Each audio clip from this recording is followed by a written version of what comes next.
এই তিনটা সংসদ নিয়ে হচ্ছে আমাদের পাড়া আমাদের সমাধান ক্যাম্পটি। তো আমি চাইবো সবাই এসেছেন, খুব ভালো লাগছে, আপনারা আমাদের সঙ্গে সহযোগিতা করবেন শেষ অবধি। তো আপনারা সবাই জানেন আমাদের মুখ্যমন্ত্রী মাননীয় মমতা বন্দ্যোপাধ্যায়ের নির্দেশ অনুযায়ী প্রত্যেক সংসদ 10 লক্ষ করে টাকা পাবেন। আপনারা সেই টাকা আপনাদের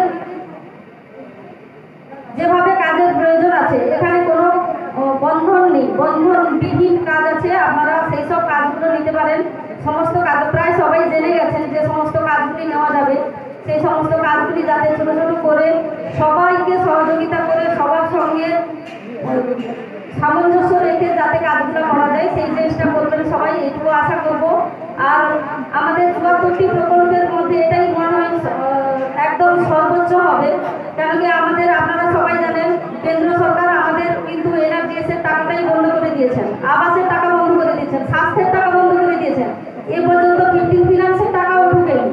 তো আমরা সেই সব কাজে এখনো এগোতে পারছি না, এখনো কোনো টাকা আমরা কেন্দ্র থেকে পাইনি। তো রাজ্য সরকার তার নিজস্ব তহবিল থেকে আমাদেরকে অনেকটাই সাহায্য করছেন, আবাসের টাকা থেকে, NRGS এর টাকা থেকে সমস্ত টাকা কিন্তু আমাদেরকে যথাসাধ্য চেষ্টা করে সবাইকে দিয়ে দেওয়ার চেষ্টা করছেন। তো আপনারাও সেই পথে দিশারি হয়ে আমাদের সঙ্গে সহযোগিতা করুন। এর সঙ্গে পাশাপাশি চলছে দুয়ারে সরকারের ক্যাম্প।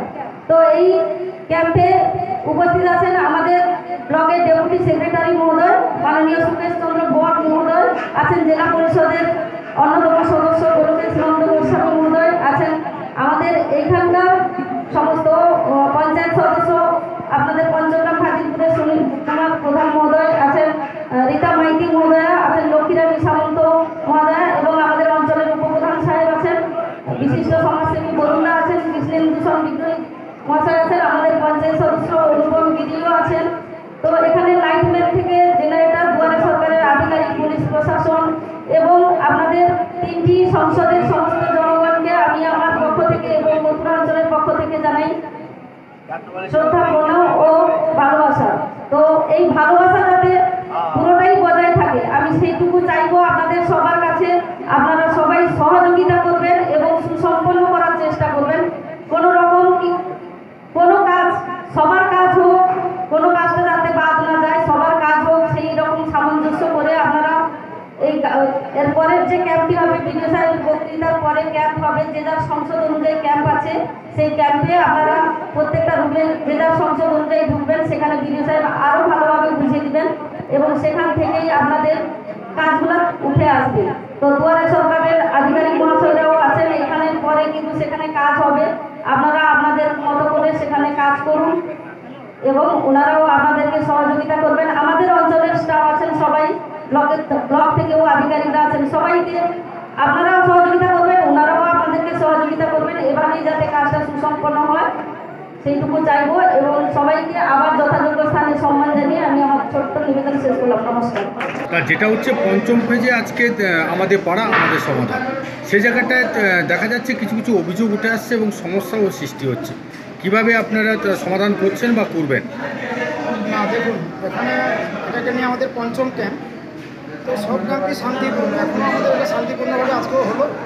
দেখুন, মানুষের একটু চাওয়া পাওয়া থাকবে, যেহেতু দিদি 10 লক্ষ টাকা একটা বুথে দিচ্ছে, এই যে পশ্চিমবঙ্গ সরকারের যে একটা অভিনব উদ্যোগ, এটাতে একটা মানুষের একটা জনপ্রিয়তা এবং সারা ভালোই পড়েছে। সর্বদল, সবাই দলময় নির্বিশেষে সবাই এসছে, দিদি তাদেরকে বলার সুযোগ করে দিয়েছে। তাহলে সেখানে যেখানে বেশি লোকের সমাগম হবে আর যেখানে বেশি লোক একটু এখানে এসে অংশগ্রহণ করবে, সেখানে তো একটু সমস্যা হই। এখানে তো 100-200 লোকের কোনো প্রোগ্রাম নয়, এখানে আছে 500-600 লোকের, 700 লোকের প্রোগ্রাম আছে। সেখানে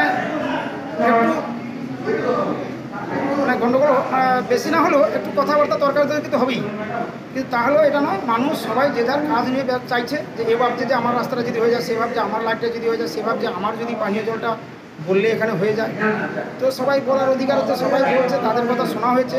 কিছু কিছু আবার কমন নামও এসছে, হ্যাঁ, সেটাও নোটিং করা হয়েছে। তো মোটামুটি সুস্থভাবে হয়েছে, উভয় পক্ষ সবাই যারা ছিল, বিরোধী দল সবাই, সর্বদল নির্বিশেষে গ্রামবাসী, বুথের লোক সবাই এসে এখানে অংশগ্রহণ করে শান্তিপূর্ণভাবে ক্যাম্পটা পরিচালনা করা হয়েছে।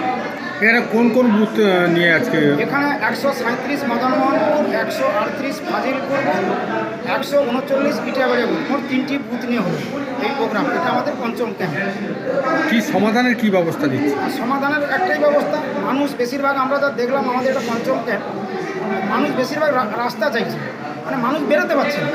এখনও অনেক রাস্তা কাদা আছে, কারোর 30 মিটার, 40 মিটার, 50 মিটার, সেখানে হয়তো 10টা ফ্যামিলি আছে বেরোতে পারছে না, 6টা ফ্যামিলি আছে বেরোতে পারছে না। তো মানুষের বিভিন্ন সমস্যা আছে, কেউ কেউ পানীয় জলের কথাও বলছে, আবার কেউ স্ট্রিট লাইটের কথাও বলছে, কেউ গাড়িওয়ালার কথা বলছে। তো বেশিরভাগ যেটা দেখছি মেজর, সেটা হচ্ছে রাস্তা। সে রাস্তাটা এখন মেজর।